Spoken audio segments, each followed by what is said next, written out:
Merci Anne.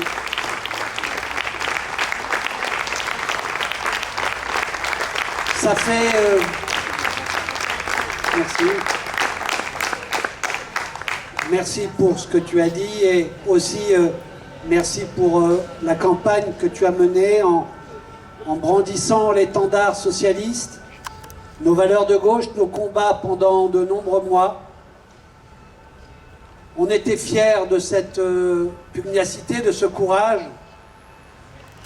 Il y a des militants qui, dès la rentrée, sont ici et font de la politique. Parce que la politique, c'est noble.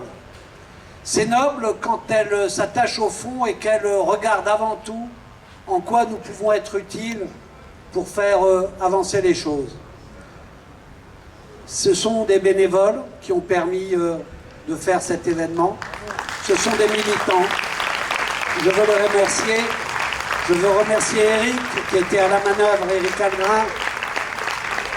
Je veux à nouveau remercier la maire de cet arrondissement, Alexandra. Merci beaucoup de nous accueillir.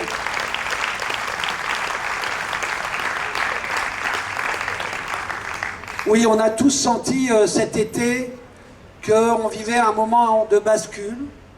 Il y avait la conscience pour les militants intellectuels. Ça fait un bout de temps qu'on a compris que la mutation écologique est absolument impérative et qu'elle n'est pas un supplément d'âme, qu'elle est au cœur même de ce que l'on doit transformer.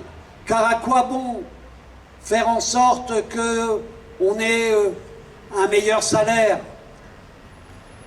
qu'on ait de quoi mettre dans l'assiette de nos enfants, si demain on ne peut plus vivre sur Terre et si ces enfants ne peuvent plus respirer. On leur doit absolument cette prise de conscience et malheureusement, ce qui s'est passé cet été a accéléré. On est dans un moment de bascule où on a compris que nous devons refonder. Et nous serons utiles, nous socialistes, que si on s'ouvre intellectuellement, mais aussi par nos rencontres, par nos écoutes, par notre humilité aussi, sur l'ensemble des questions que se posent les Français, mais aussi les réponses que certains et certaines souvent apportent quand on lit des tribunes, quand on voit des associations naître, quand on voit des gens parler, et qui disent tous des choses qu'il faut maintenant écouter plus sérieusement dans les partis politiques. Oui, nous sommes à un moment d'impérative nécessité de refondation. Refondation de l'économie, refondation de la démocratie, refondation de la République, refondation de l'Europe. Même le chef de l'État allemand dit qu'il faut refonder l'Europe. Alors oui, il faut qu'on soit disponible, nous aussi, pour nous refonder et participer à ces refondations. Je crois que les socialistes parisiens ont toujours été à l'avant-poste des mutations, non seulement de questions, mais aussi de rapport à la démocratie que le Parti socialiste a repris. Nous allons devoir alimenter le débat public et alimenter aussi le débat de notre propre parti, parce qu'il va et il doit s'interroger sur sa fonction, son devenir, tout en restant dans cette lignée de tout ce qui a été construit grâce aux socialistes à travers le siècle qui est passé. Fidèle à ce que nos anciens ont fait, mais nous savons aujourd'hui qu'on ne peut pas seulement être sur une défensive de ce qui a été construit. Pour pouvoir même défendre, il va falloir inventer, il va falloir se projeter, et nous le devons aux générations futures. Le Parti socialiste va débattre, mais nous savons, nous, qu'il y a un cadre dans lequel on sait que nous rencontrons l'écoute du peuple et que nous pouvons gagner, et que c'est comme cela qu'on a gagné à Paris. C'est aujourd'hui futile de penser que ce qui nous manque, c'est de revenir à une gauche molle qui a réformé, qui a ensuite de moins en moins réformé parce que le monde brutal s'imposait et qu'on n'était frileux. Cette page est tournée parce qu'il n'y a plus le temps. Parce qu'il faut, oui, de la radicalité, il faut l'assumer. La radicalité pour la justice sociale, quand on voit de telles inégalités, ce n'est plus possible de penser que certains peuvent attendre des améliorations futures quand au 10 du mois, on ne peut pas continuer à vivre et à faire vivre ses enfants. Et c'est la situation, pas à la marge, c'est une situation qui devient de plus en plus prégnante pour une majorité de Français et de Françaises. Les jeunes ne peuvent pas attendre parce qu'ils savent que le monde demain sera invivable pour eux et qu'ils s'interrogent même sur le sens que l'on peut donner à faire des enfants. Ce qui est la pire désespérance humaine possible. Alors oui, maintenant, il va falloir de la radicalité au sens aller à la racine. Il faut changer l'économie, il faut changer notre démocratie et il faut refonder notre République, non pas pour abandonner ses principes, mais pour qu'enfin elle tienne ses promesses d'égalité, de liberté et de fraternité sans aucune concession, en s'attachant à ce que chacun et chacune puisse avoir les mêmes chances de s'émanciper et de vivre. Et en même temps, cette radicalité ne doit pas nous faire d'un coup être mou sur le reste que le social et l'écologie. C'est-à-dire sur la République, sur ses valeurs, sur la laïcité, sur l'intransigeance contre le racisme et l'antisémitisme.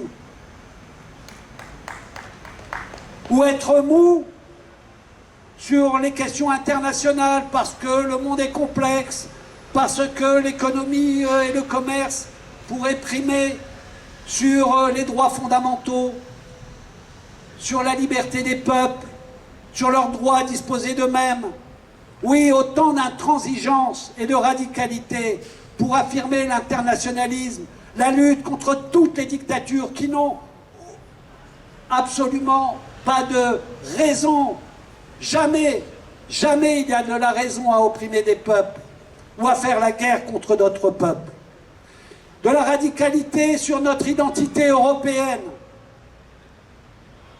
Parce que, et sur le changement climatique, et sur toutes les questions économiques, super profits, tout ce qu'on discute tous les jours, bien entendu que l'Europe est le territoire, la puissance, les valeurs absolument impératives pour pouvoir peser sur l'avenir du monde. Et il y aura une élection européenne qui sera la première qu'il y a devant nous.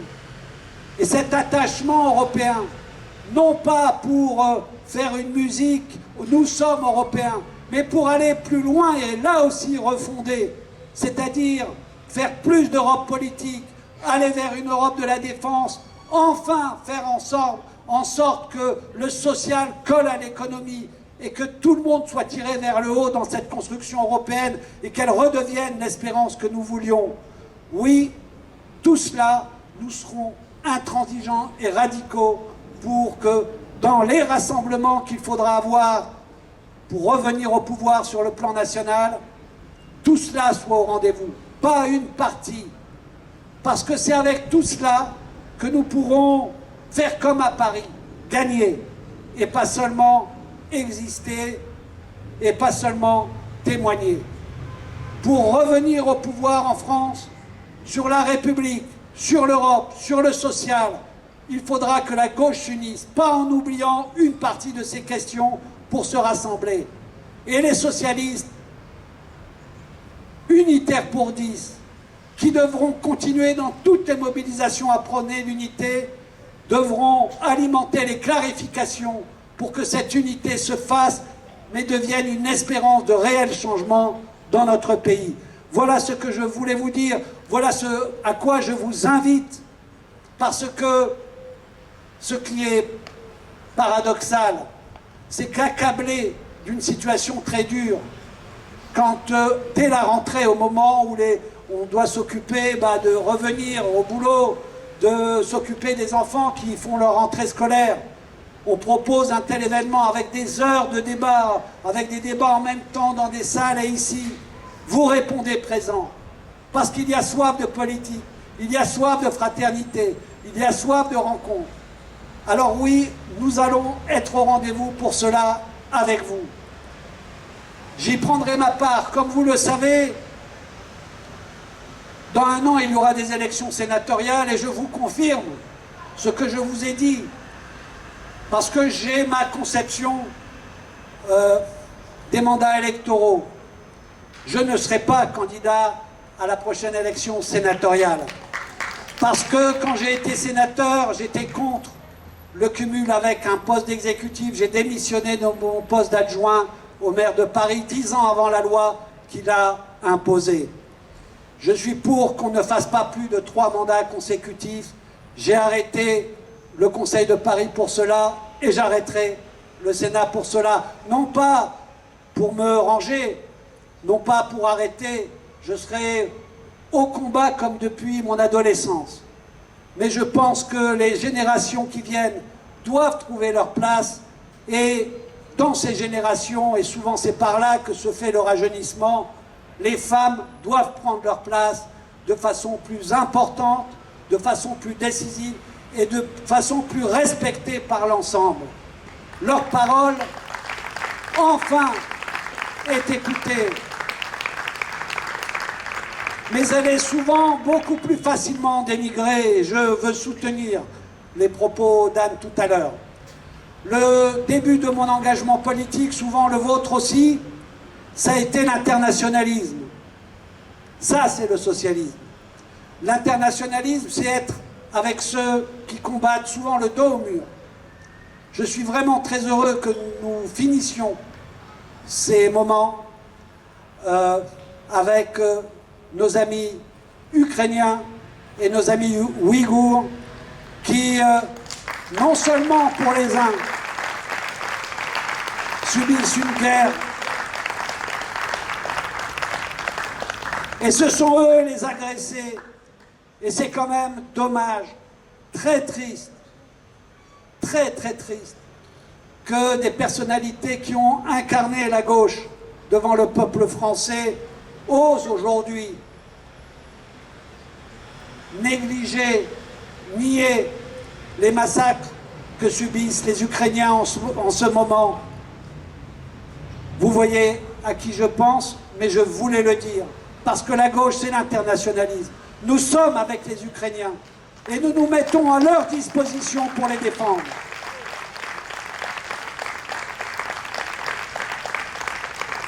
Et nous sommes avec les Ouïghours. Et ce n'est pas parce que l'État qui les opprime, que dis-je, qui les opprime. C'est incroyable. Ils sont génocidés. Est-ce qu'on en parle à la hauteur de ce qu'ils subissent? Non. Et que nos voix se joignent aux leurs pour que ce silence cesse. C'est à notre honneur. On l'a fait à l'Assemblée nationale. Et maintenant, à l'ONU, il y a une résolution qui commence à dire les choses au niveau international.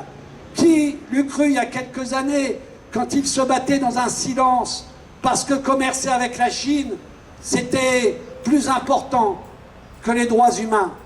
Alors, c'est aussi à notre honneur, nous, partis, mais aussi partis de gouvernement, de dire que le commerce n'est pas plus important que la vie humaine et qu'il n'y a aucun peuple qui compte moins qu'un autre. Je les invite à venir avec moi pour finir ensemble. Je vous propose de venir ensemble.